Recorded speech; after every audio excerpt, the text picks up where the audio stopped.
Hey, what's going on, guys? It's Ryan here from Game Essays, and Tears of the Kingdom, that is the name of the next Legend of Zelda game.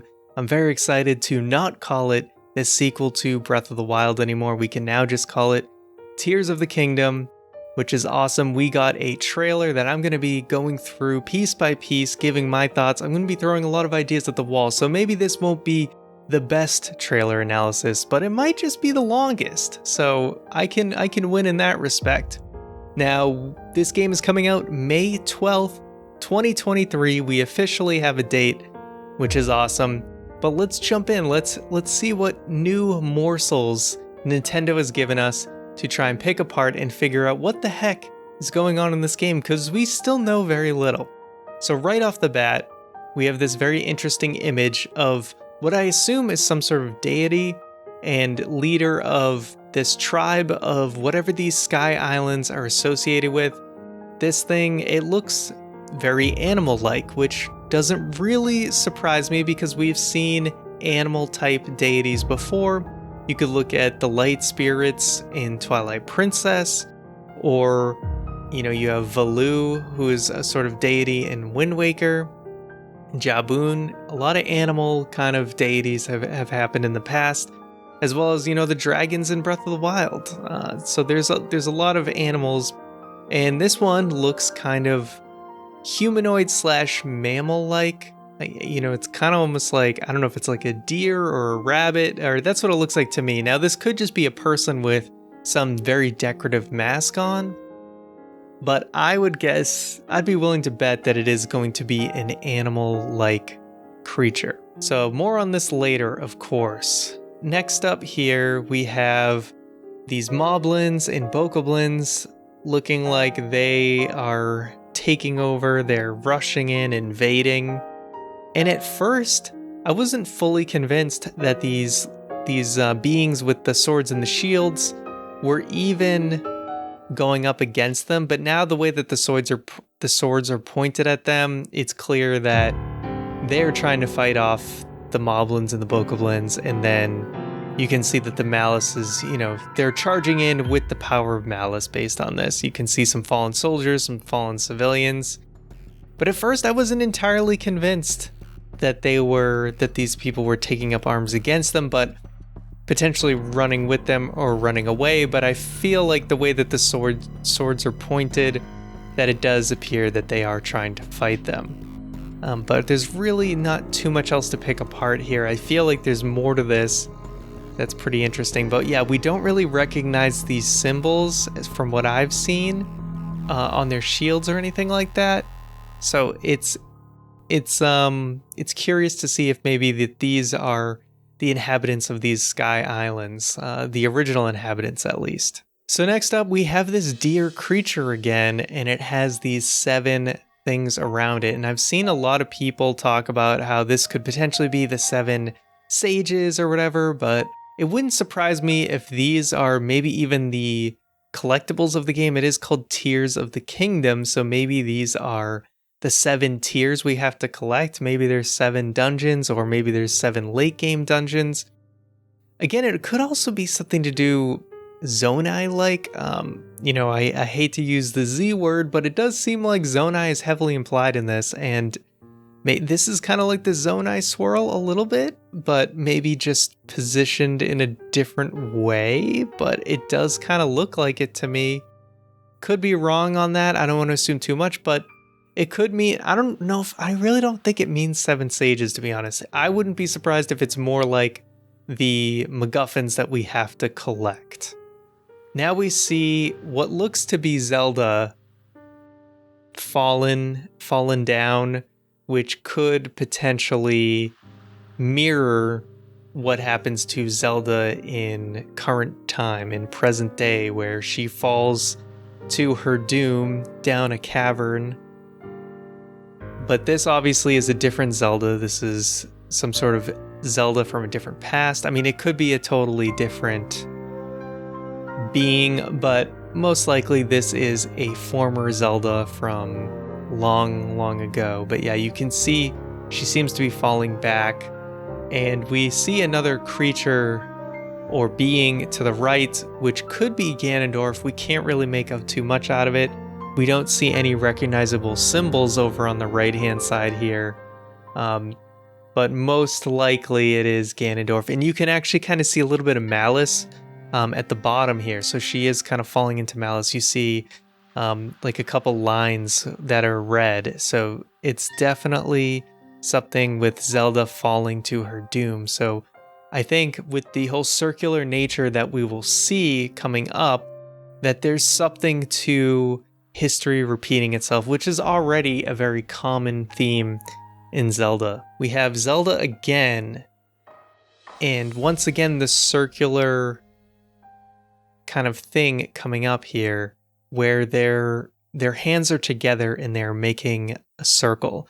And we will see later, hint hint, wink wink, that the creature or being on the left is that same deity that we saw at the beginning, and you can see that there's those two swirls at the top above, which maybe again, if these are representing, I don't know what they are, maybe the tears once again, that there's tears, maybe they may not be physical, right? I mean, we think about Breath of the Wild, breath was nothing in the game, it wasn't a collectible, so maybe the tears are again just kind of this abstract idea that isn't necessarily manifesting into anything physical. But yeah, something with these swirls, I really don't know what to think of them quite yet.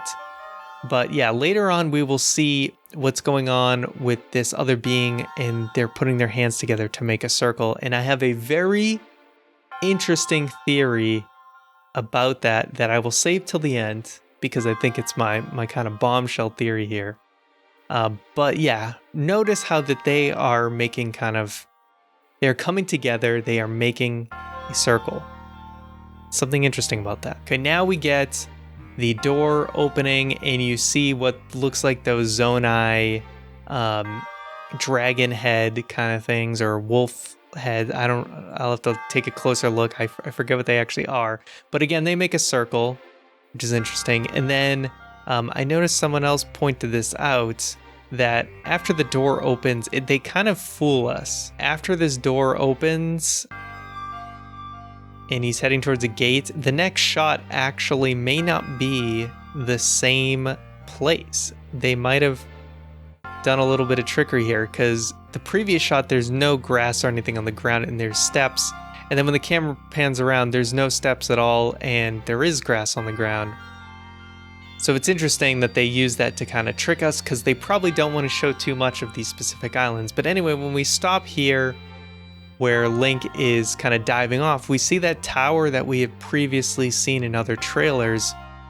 And I think a lot of people speculated it was a dungeon or something beforehand, but now it seems pretty clear to me that it's probably not a dungeon. But maybe that is, if I had to guess, it's like maybe potentially the hub of the Sky Islands. Like maybe that's kind of like your home base if you're up in the Sky Islands.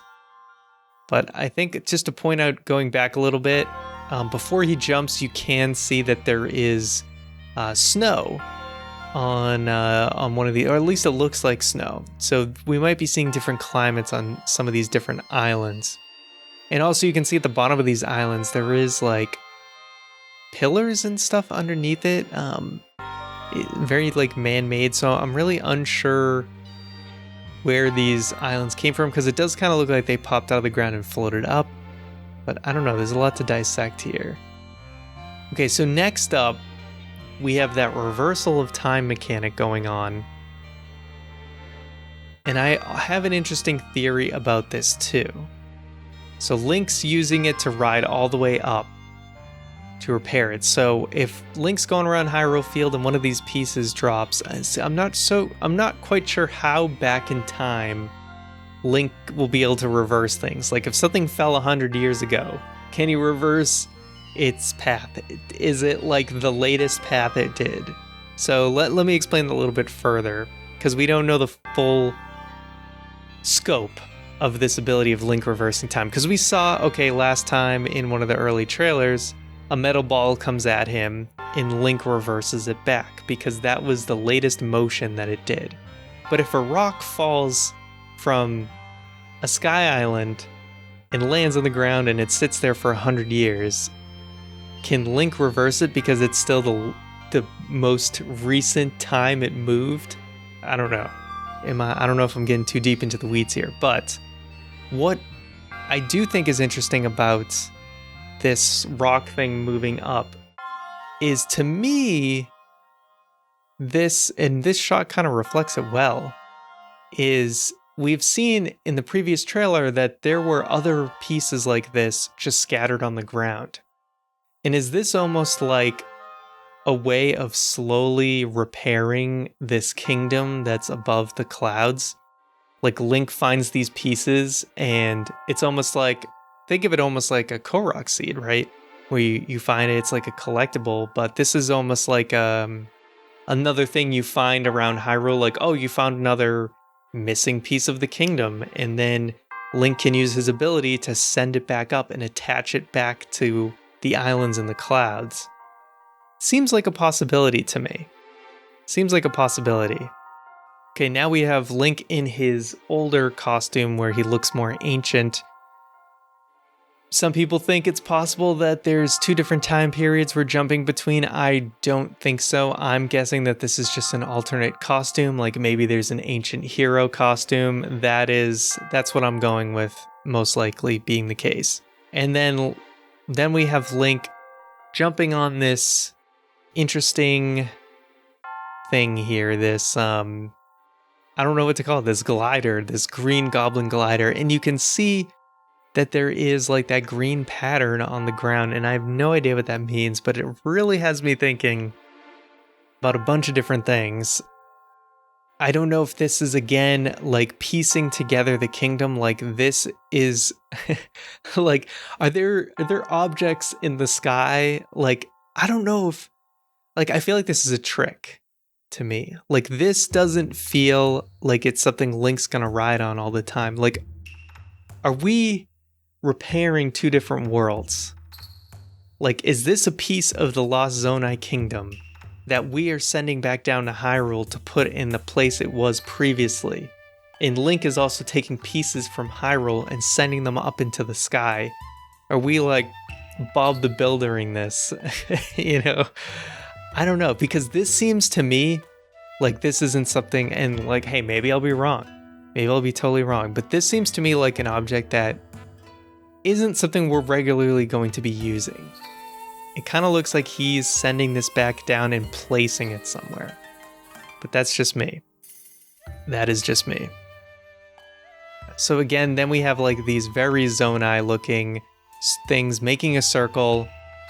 And then we have our logo here. So Tears of the Kingdom pops up. Now, we get a better look at the image in the background, although the logo is covering it up. And that is where I can go back to my little theory about Zelda and this being. So this rabbit deer being, this deity, is most likely the green hand that we saw attached to Ganondorf, and then we know Link is possessing this spirit. He is embodying this spirit in some way. And I think with that being the case, Link is representing this spirit here on the left, and Zelda is on the right, and they're kind of making this circle together. And maybe I'm taking a leap even Evel Knievel couldn't make, but I feel like this helps hint towards the possibility of a playable Zelda, and that might seem crazy. But first of all, the fact that they keep going to the underground, like these cave paintings in the underground, but they aren't showing any gameplay in the underground. They're showing a lot of sky stuff, but they're not showing any underground stuff. And maybe it's just because the opening of the cutscene, the opening of the game, is underground, and that's it. And then for the rest of it, Link goes to the sky. But it seemed like Aonuma previously hinted towards, oh, Link will go to the skies and beyond, so there's more going on. But I think this whole like circular thing, this pattern going on, like working, it's like they're working together. They're working hand in hand. this being and Zelda are working hand in hand makes me think that with this Link kind of possessing this spirit, they're going to kind of, like I said, how history repeats itself. It feels like current day Zelda and current day Link are going to kind of repeat this cycle by Zelda underground doing whatever and Link in the skies doing whatever, so that they are working together. So I don't rule out the possibility of a playable Zelda, and they're doing a very, very good job of trying to hide it if that is the case. But I think it's a possibility. Now, I would not be surprised at all if there is no playable Zelda, but I think it's definitely a possibility, and I feel like this symbolism here, like they're putting it right on the back of the title, right? They're putting it like right behind it. You have this being in Zelda. Not even Link. Link isn't in the background of their title screen thing. It's this thing in Zelda. So that's very interesting to me. It's very interesting to me. And also, we can't ignore the fact that the Master Sword is basically being, you see the kind of this messed up Master Sword in the top half, and then the Zonai looking stuff, or whatever, this green energy is completing the blade, which also kind of alludes to the fact that even if the Master Sword isn't being repaired necessarily by this magic, it's being aided by this magic to at least it's functioning through this magic. So a lot to unpack, but it's very interesting, and this is kind of just my raw thoughts for today. And I'd love to hear what you guys think, and certainly when everyone kind of comes together, maybe some more ideas will be sparked, and I will definitely make a video if an idea comes to mind that I think I can flesh out into a full-fledged video. But this is my kind of initial analysis, and I would love to dive a little bit deeper into certain aspects as kind of the community comes together and kind of points things out that we all miss. There's other stuff I didn't even mention, like the malice coming out of Death Mountain, which is interesting. Oh, I didn't even mention the little pouch Link has here. So he doesn't have the Sheikah Slate, but he has this like pouch with vials or whatever, and it seems like he could hold like 8 of these vials. So I don't know if that might be like the resource he does for like his hand energy, his green power. But after Link dies, and we already know based on the patents and stuff that Link's going to have those diving powers. Okay, this shot here I totally ignored before he gets on the glider. Yeah, we can see Malice coming out of Hyrule Castle. Hyrule Castle still isn't that high up, honestly. But we see a few of the floating islands. We see a big floating island in the back there. And we know that Death Mountain has Malice coming out of it, so there'll be a new reason to visit Death Mountain. Like, we can see Malice has taken over a lot of these areas in Hyrule, so I don't think Hyrule's going to look exactly the same. There's going to be a reason to go back and revisit all these places. But that's pretty much all I got for now, guys. Definitely let me know anything interesting you guys have seen that you want to discuss. And if, like I said, as the community comes together, as we all kind of crowdsource information, it might spark inspiration for another theory of mine, and maybe I'll make another video on it. But that's it for now, guys. Thank you so much for watching, and definitely let me know what you guys think, and I'll see you next time.